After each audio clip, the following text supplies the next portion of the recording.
وَهِيَ خَرَابٌ مِّنَ الْهُدَى او كما قال رسول اللہ صلی اللہ علیہ وسلم۔ محترم صدر جلسہ، حضرات علماء کرام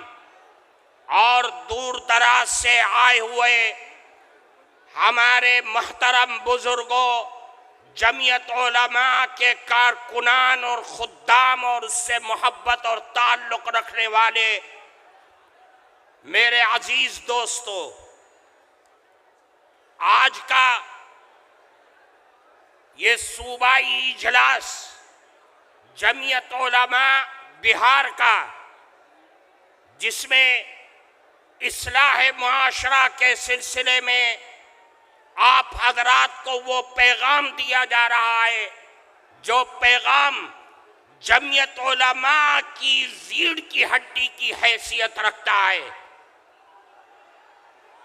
میرے عزیز دوستو،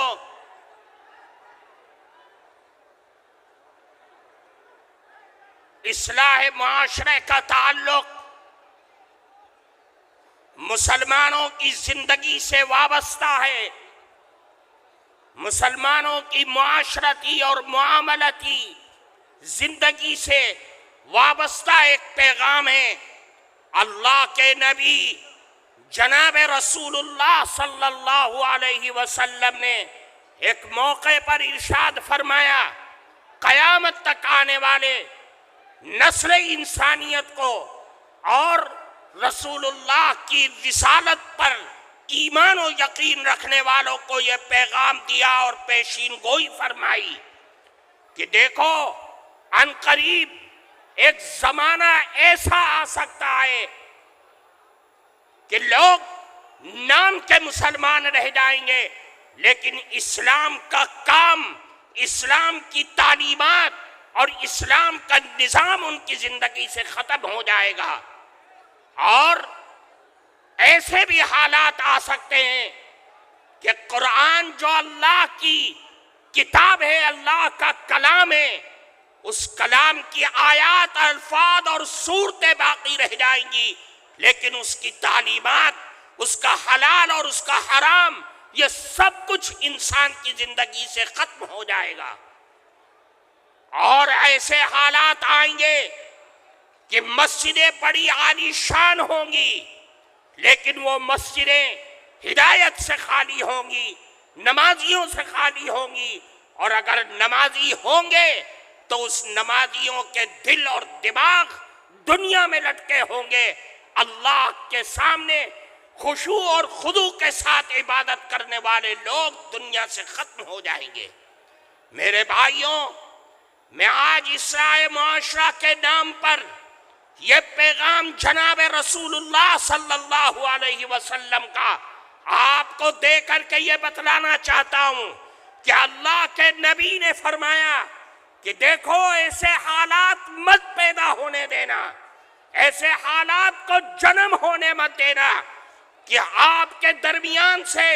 اسلام کی تعلیم ختم ہو جائے، قرآن کے الفاظ باقی رہ جائیں اور اس کی تعلیمات تمہاری زندگیوں سے ختم ہو جائے۔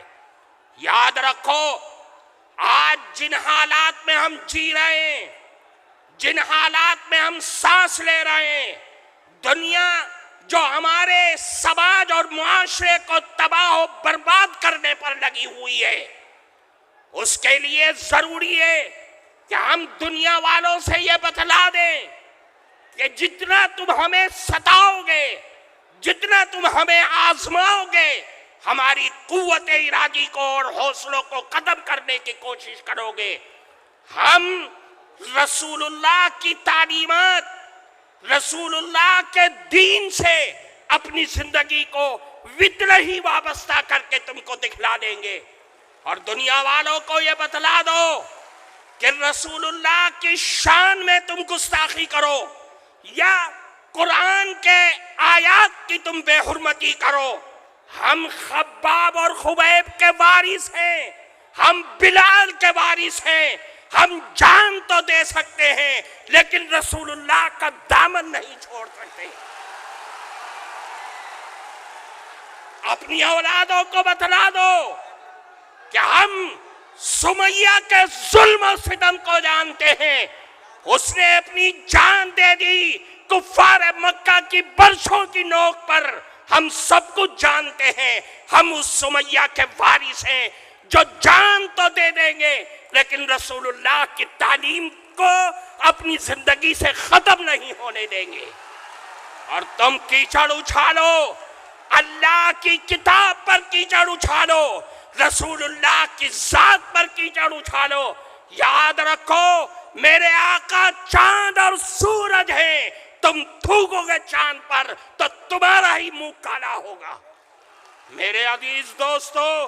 میں آپ کو اس اسٹیج پہ یہ پیغام دینا چاہتا ہوں کہ آپ یہاں سے اٹھ کر کے جائیں، اپنی اولاد کی صحیح تربیت کریں اور ان کو وہ پیغام سنا دیں جو حضرت ابراہیم نے، حضرت یعقوب نے پیغام دیا تھا کہ اے لوگوں، وَوَصَّىٰ بِهَا إِبْرَاهِيمُ بَنِيهِ وَيَعْقُوبُ يَا بَنِيَّ إِنَّ اللَّهَ اصْطَفَىٰ لَكُمُ الدِّينَ